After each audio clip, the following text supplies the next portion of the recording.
আমার ছেলের স্মৃতিগুলো আমারে কাঁদায়, আমারে যন্ত্রণা দেয়, আমার ভিতরটা হৃদয়টা ক্ষত বিক্ষত করে। আমি কোনোদিন ঘুমাতে পারি না। আমাদের ছেলেরা রক্ত দিয়ে আপনাদের এটা অর্জন করে দিয়ে গেছে, তাইলে আজকে আপনারা কিভাবে আমাদের ছেলেদের সাথে বেইমানি করতেছেন? আপনারা যদি বেইমানি করেন, আমাদের ছেলেদের বিচার না হওয়া পর্যন্ত আমরা কোনো নির্বাচন হইতে দিব না। আমরা যত শহীদ মারা আছি, দরকার পড়লে রাস্তায় কাপড়ের কাপড় পরে নামবো, তাও আমরা আওয়ামী লীগকে নির্বাচন হইতে দিব না, আওয়ামী লীগকে বাংলাদেশে আইতে দিব না, আওয়ামী লীগকে চিরতরে নিষিদ্ধ করা হোক। খুনিদের ধরতেছেন না, খুনিরা আমাদের সামনে ঘুরে বেড়াচ্ছে, আমার ছেলের কবর ভাঙছে এই আওয়ামী লীগের দোসররা।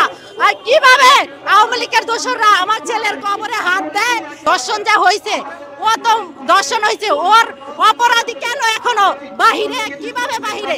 আপনি কেন এখনো ওনারে ফাঁসি দেন নাই? আমার ছেলের স্মৃতি সব সময়, আমার ছেলের স্মৃতিগুলো আমারে কাঁদায়, আমারে যন্ত্রণা দেয়, আমার ভিতরটা হৃদয়টা ক্ষত বিক্ষত করে।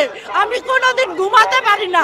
ডক্টর ইউনূসকে বলি, আপনার ছেলেকে যদি এইভাবে মারতো, আপনি কি বলতে পারতেন আওয়ামী লীগকে নির্দোষ করা যাইব না? আপনি এই কথা কিভাবে বলেন?